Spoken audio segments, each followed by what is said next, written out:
What's up YouTube, this is Shovelhead Sam here again, and today our project of the day is this first service, the 1K service on this very nice 2025 CVO Road Glide.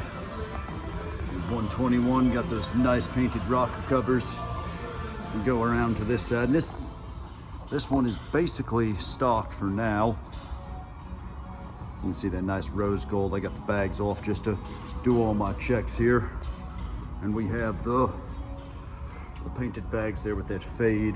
Forget what the name of this paint is, but it's a really nice kind of almost like a sort of like the Mako Shark fade, but in a grayish color.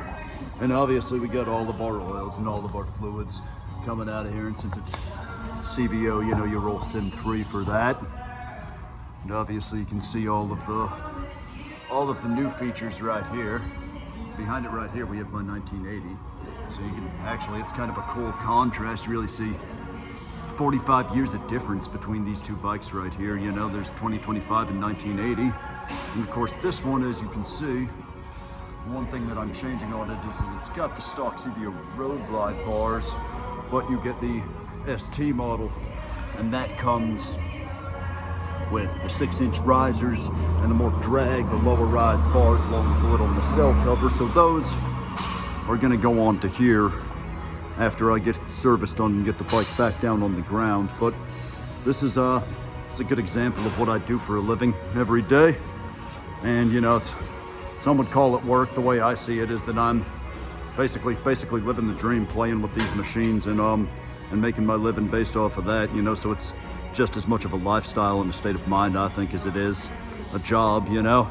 I get to ride every day, and obviously this is a little bit out of my price range. It's a lot out of my price range, you know. It's a beautiful bike, but you know, if I had CVO money, I'd have a yard full of FXRs and maybe half of them would start on a given day, you know. Different schools of thought for sure, but this is a beauty. And this is, again, for that first service, that's just all the new oils. You check everything, make sure that nothing from the factory is grievously gone wrong, which this hasn't. This one's in very good shape. And you know, these services are also very important to, you know, catching issues before they happen, prolonging the life of your bike, and just staying on top of the maintenance stuff.